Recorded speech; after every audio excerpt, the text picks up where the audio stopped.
வணக்கம். இன்றைக்கி எல்லாருக்கும் ஃபேவரட்டான பூரி மசாலா செய்யலாம் வாங்க. அதுக்கு முன்னாடி உங்களுக்கு குக்கிங் பிடிக்கும்னா நம்ம சேனலை சப்ஸ்கிரைப் பண்ணிக்கோங்க. பூரி மசாலுக்கு இன்றைக்கி நான் 2 உருளைக்கிழங்கு எடுத்திருக்கேன். நல்லா வாஷ் பண்ணிவிட்டு, பெரிய உருளைக்கிழங்குங்கிறதுனால அதை நான் 3ஆக கட் பண்ணிக்கிறேன். 3ஆக கட் பண்ணிவிட்டு குக்கரில் அந்த உருளைக்கிழங்கு மூழ்கிற அளவுக்கு தண்ணி எடுத்து வச்சுருக்கேன். அந்த உருளைக்கிழங்கெல்லாம் கட் பண்ண அப்போவே நம்ம தண்ணியில் போட்டுடலாம்.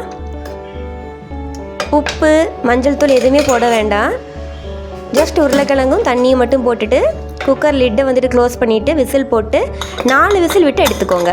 4 விசில் விட்டு எடுக்கும்போது மசாலுக்கு கரெக்டான பக்குவமாக இருக்கும். மற்ற பொருட்கள் எடுத்துக்கலாம். பெரிய வெங்காயம் 2 பெரிய வெங்காயம் நீல வாக்கில் கட் பண்ணி வச்சுருக்கேன். தக்காளி, ஒரு பழுத்த தக்காளி, ஒரு தக்காளி எடுத்திருக்கேன். பச்சை மிளகாய் 1, அதை விதை நீக்கிட்டு எடுத்திருக்கேன். பொட்டுக்கடலை 1 டேபிள் ஸ்பூன் எடுத்திருக்கேன். சீரகம் ஒரே 1 டீஸ்பூன், மல்லித்தலை கொஞ்சமாக எடுத்துக்கிறேன். அது கூடவே மஞ்சள் தூள் ஒரு 1.5 டீஸ்பூன் எடுத்திருக்கேன். ஸோ இவ்வளோ தான் நமக்கு தேவையான பொருட்கள். இப்போ பொட்டுக்கடலை மட்டும் நம்ம அரைச்சி எடுத்துக்கலாம்.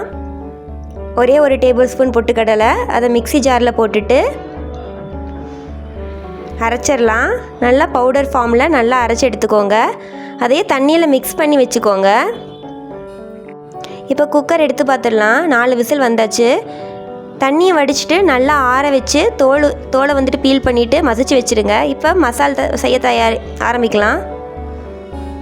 அதுக்கு ஒரு பேனில் கடலெண்ணெய் எடுத்திருக்கேன். 1 டேபிள் ஸ்பூன் கடலெண்ணெய்.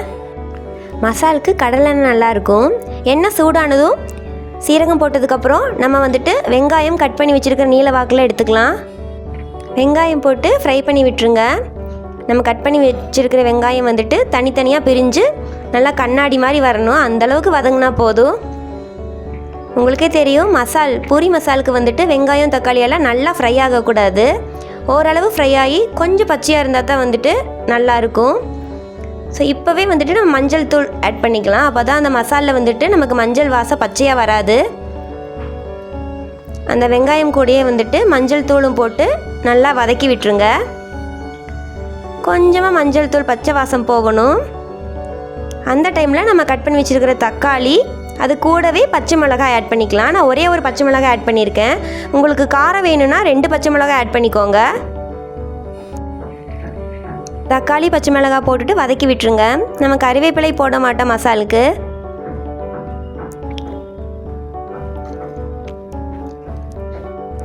இப்போ இந்த தக்காளியும் ஓரளவு வதங்கினா போதும். இப்போ தேவையான அளவு உப்பு போட்டுக்கலாம். எப்பயும் போலயே உப்பு ஃபஸ்ட்டு கொஞ்சமாக போட்டு வதக்கிட்டு ஃபைனலாக செக் பண்ணிவிட்டு நம்ம பத்தலைன்னா ஆட் பண்ணிக்கலாம். இப்போ வெங்காயம், பச்சை மிளகாய், தக்காளி 3 நல்லா வதங்கட்டும். சில பேர் தக்காளி இல்லாமல் மசால் பண்ணுவோம். பட் தக்காளி போட்ட மாதிரி தான் ஹோட்டல்லாம் மசால் இருக்கும். இந்த மாதிரி ட்ரை பண்ணி பாருங்கள். இல்லை இந்த மாதிரி தான் நீங்கள் ட்ரை பண்ணுவீங்க, இந்த மாதிரி தான் குருமா வைப்பீங்க, மசால் வைப்பீங்கன்னா கண்டிப்பாக கமெண்ட் பாக்ஸில் மென்ஷன் பண்ணுங்கள். காரம் மட்டும் உங்களுக்கு கொஞ்சம் வேணும்னா ஆட் பண்ணிக்கலாம். நான் மிதமான காரம் தான் யூஸ் பண்ணியிருக்கேன். ஸோ கொஞ்சமாக இந்தளவு வதங்கி தக்காளியும் வெங்காயமும் ஒன்று சேர்ந்து வதங்கி வரணும். ஸோ இந்த டைமில் நம்ம மசிச்சு வச்சுருக்கிற உருளைக்கிழங்கு எடுத்துக்கலாம். உருளைக்கிழங்கு ரொம்ப மாவு மாதிரி மசிச்சிட வேண்டாம். அங்கங்கே ஒவ்வொரு உருளைக்கிழங்கு இருந்துச்சுன்னா நமக்கு உருளைக்கிழங்கு குருமா மசால் ரொம்ப நல்லாயிருக்கும்.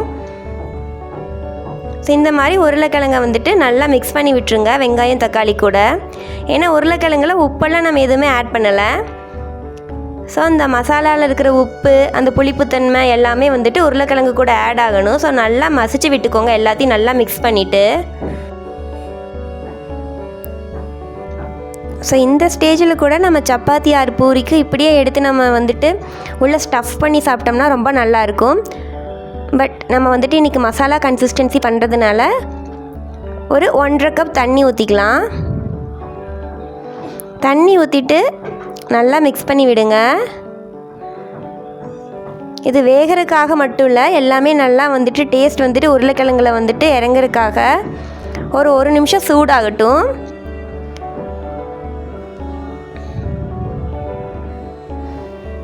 கரெக்டாக 1 நிமிஷத்துக்கு அப்புறம் பொட்டுக்கடலை அரைச்சி வச்ச மிக்சர் இருக்கு இல்லையா, அதை நம்ம அந்த குருமாவில் ஊற்றிக்கலாம்.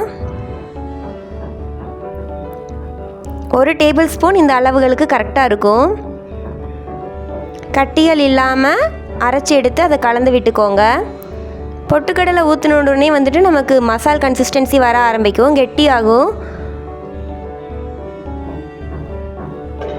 நல்லா கலந்து விட்டுக்கோங்க.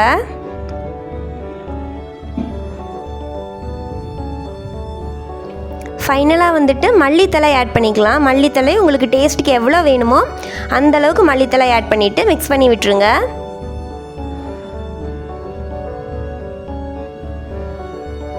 ஒரு கொதி வந்தால் போதும். நான் உப்பு செக் பண்ணி பார்த்தா கொஞ்சமாக பத்தலை, ஸோ லைட்டாக உப்பு ஆட் பண்ணிக்கிறேன். எப்பயுமே வந்துட்டு ஃபைனல் ஸ்டேஜில் உப்பு காரம் செக் பண்ணிக்கோங்க. ஸோ பார்த்தீங்கன்னா இந்தளவுக்கு குருமா கன்சிஸ்டன்சி வந்தாச்சு. இப்போ நம்ம அடுப்பு ஆஃப் பண்ணோம்னா கரெக்டாக இருக்கும். ஏன்னா இன்னும் கொஞ்சம் நேரத்தில் திரும்பவும் கொஞ்சம் கெட்டியாகும். ஒரு கொதி இந்தளவுக்கு பபிள்ஸ் வந்த உடனே நம்ம அடுப்பை ஆஃப் பண்ணிடலாம். சூப்பரான குருமா உருளைக்கிழங்கு மசால் ரெடி ஆகிடுச்சு. மொறு மொறுன்னு பூரி செஞ்சு இந்த மசால் ட்ரை பண்ணி பாருங்கள். நீங்கள் எந்த மாதிரி வந்துட்டு மசால் செய்வீங்கன்னு கமெண்ட் பண்ணுங்கள். இந்த வீடியோ உங்களுக்கு பிடிச்சிருந்ததுன்னா கண்டிப்பாக சப்ஸ்கிரைப் பண்ணிக்கோங்க. தேங்க்யூ.